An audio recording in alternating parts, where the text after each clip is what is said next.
ॐ नमो भगवते वासुदेवाय। সুবাসনা দুৰ্বা সনা দুই বন্ধৰ মুখৰ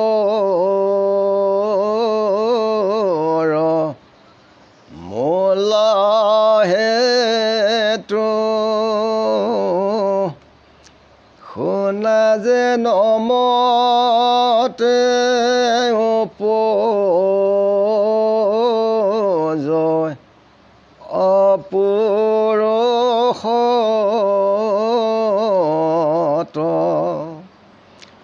সন্তৰ কৃপাত্ৰ সুবাসনা সুখে পুৰুষক পাৱে জানা হুৱে দুৰ্বাসনা সন্তৰ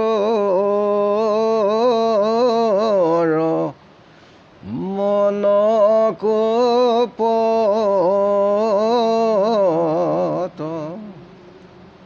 নাম আৰু প্ৰাণীক হিংসা কৰিলে সেই প্ৰাণীয়ে কি কৰে আমি অধ্যয়ন কৰোঁ, সবাই শুনক। ৰাম চাৰি নাম যিটো আমি আছো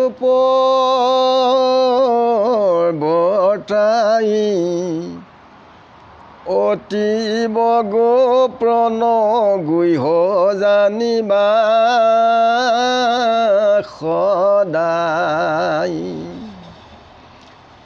ইটো নামে শ্ৰদ্ধা ভক্তি নিষ্ঠা থাকে যাৰ সকলো সংসাৰী সুখে হৈ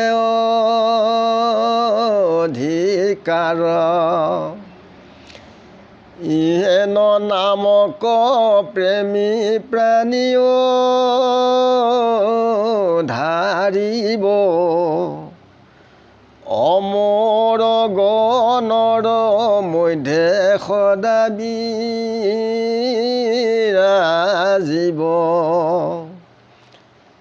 আৰু সত আছে জীৱা মনুষ্য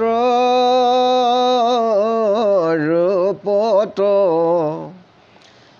পূৰ্বৰ পুণ্যত ফলে ভোগে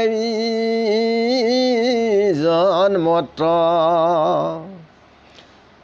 পুণ্যৱন্তে নৰকাই পনিশত ত্ৰালয় অন্তজনী পশু পক্ষী বিখল হয়। পশু পক্ষী জীৱাৰূপে কৰিলে নিহত শিৱাৰূপে শিষ বাকু বুধিব শেষত। মনুষ্য জীৱিত কালে প্ৰাণীক যিদৰে অত্যাচাৰ কৰিছিল মিলিব সিদৰে। চাৰি মুঠি জীৱ যেনে কৰিলে সংহাৰ মনুষ্যৰে সংখ্যা বৃদ্ধি কৰিছে বিস্তাৰ। প্ৰলয়ৰ অন্তে মেনে মনুষ্য সবাক পুনঃ জনী দিয়া পুৰাব থাক জনমে জনমে মেনে মোহ আত্মাগন অধোগতি প্ৰাপ্ত হোৱে নিশ্চিত বচন গীতাৰ 16 অধ্যায় কৰে নিৰূপণ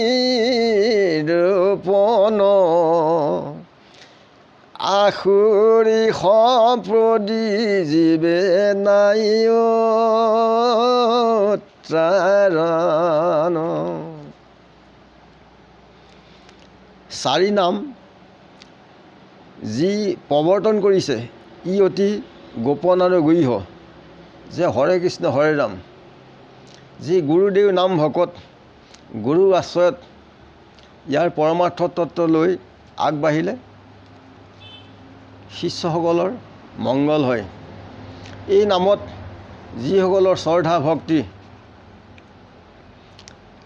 নিষ্ঠা থাকে তেওঁলোকে সুখেৰে এই সংসাৰত সকলো সুখ ভোগ উপভোগ কৰিব পাৰে আৰু শেষত তেওঁলোক এই সংসাৰৰ পৰা সোনকালে অচিৰে জ্ঞান লাভ কৰি তেওঁলোক বৈকুণ্ঠ প্ৰাপ্তি হয়। সেই বেদৰ স্ববিহিত মতেৰে আগবাঢ়িব লাগিব যে এই নামক যি প্ৰেম ভক্তিৰে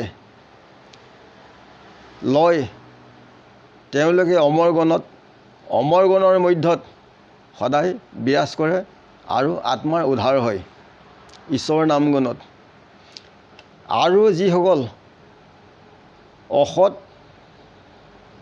যিবিলাক বেদৰ অবিহিত পথত চলা অসৎ মনুষ্যৰ ওপৰত যি আছে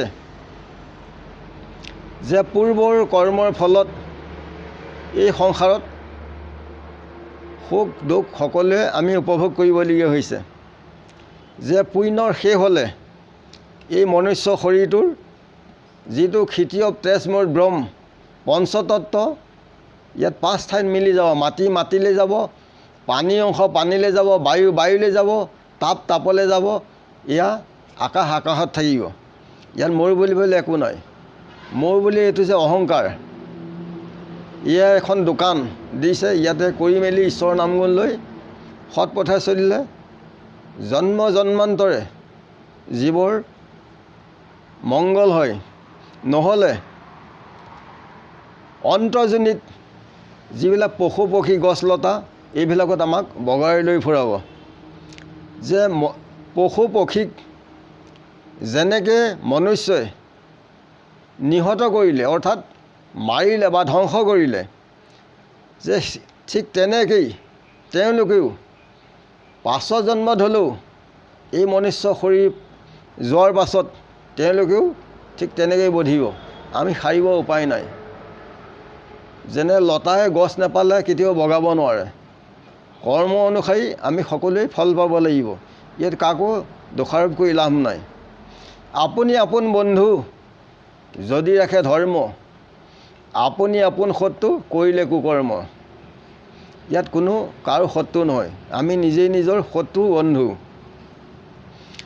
মনুষ্যৰ জীৱিত কালত প্ৰাণীবিলাকক যেনেকৈ অত্যাচাৰ কৰিছিলে ঠিক তেনেকৈ মৃত্যুৰ আগমুহূৰ্তত হ'লেও দেহ প্ৰস্থানৰ পাছত হ'লেও বস্তু সাল সলনি হয়। আমি সাৰিবলৈ আমাৰ উপায় নাই। কিন্তু সকলোৰ জীৱতকৈ মনুষ্যৰ বৃদ্ধি বেছি। কলৰ অন্তত এনেকুৱা যি বেদৰ অবিহিত পথত চলা মনুষ্যৰ লোকক কোনো অসৎ জনীত নি পেলাই পূৰা কৰেগৈ। বচনে কেৱলে মাত্ৰ হৰিৰ নামক লয় চিতে আন দেৱক ভজয় জানিবাহা কদাচিতো সিদ্ধি সিটো নলভয়। হৰি তাৰ সন্তান হয়। হৰি কেতিয়াও সন্তান নহয়। ইন্দ্ৰিয়ক পূজা কৰিলে আত্মা ঈশ্বৰ কৃষ্ণক পূজা কৰিলেহে তেখেত সন্তুষ্ট হয়।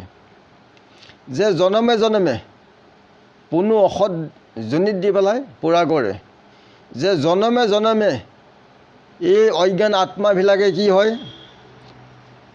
অধোগতি প্ৰাপ্ত হ'বলগীয়া হয়। এইটো হৈছে নিশ্চিত বচন।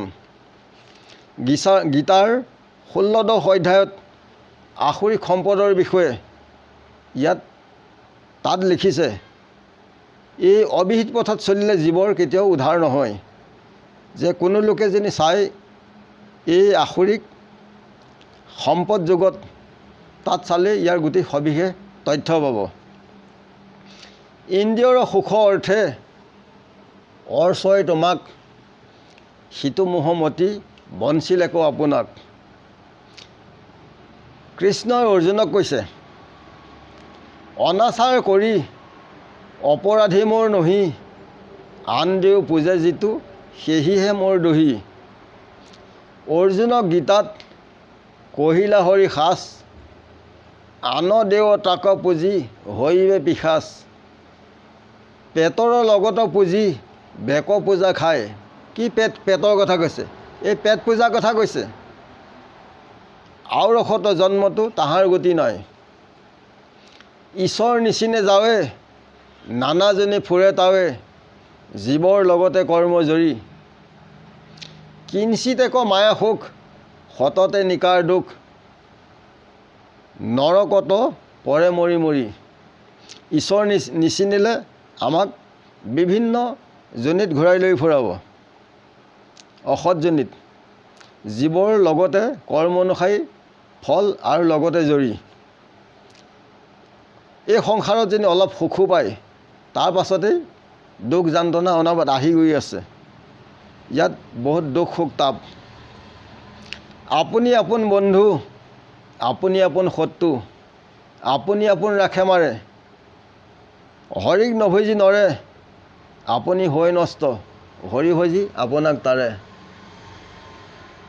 মই নিজেই নিজৰ বন্ধু, যদি বেদৰ পথে চলিছোঁ। মই নিজেই নিজৰ শত্ৰু, যদি অধৰ্ম কৰিছোঁ, আন দিয়ক অৰ্চন বন্ধন কৰিছোঁ। নিজক নিজেই ৰাখিব পাৰে, মাৰিব পাৰে। জানি শুনি হোলত ভৰি দিলে হোলে পিন্ধিবই। ঠিক ধৰ্ম বোলা বস্তু তেনেকুৱা। হৰিক নভজিলে আমি হ'ব লাগিব, নষ্ট হ'ব লাগিব। হৰিক ভজিবলৈ বেলেগলৈ দৌৰিব নালাগে। সমস্ত ভূতত মই আছোঁ মহেশ্বৰ, জানিয়ে সবাকো কৃপা কৰে যিটো নৰ। সমস্ত ভূততেই উৰণ বুৰণ গজন ভ্ৰমণ, চাৰিমুঠি জীৱৰ হৃদয় আকাশত পৰমাত্মাৰূপে বিৰাজ কৰি আছে। যাক যেনেকৈ সেৱা পূজা কৰিলে উত্তম হয়, তেনে মাধ্যমে বেদৰ মতে কৰিলে কল্যাণ হয়। ইমানতে কৈ আমি ৰাখিছোঁ। গুৰু কৃষ্ণ। কোটি কোটি ঘোৰ অপৰাধনিতে, কৰোয়া আমি দুৰাশয়। হে হৰে মোক নাশ, হে নমানি ক্ষমিও কৃপাময়। ৰাম ক্ষমিও কৃপাময়। গুৰু কৃষ্ণ কৃষ্ণ। সবাৰ চৰণ আমি সেৱা জনাইছোঁ। গুৰু কৃষ্ণ। ৰাম ৰাম ৰাম কৃষ্ণ।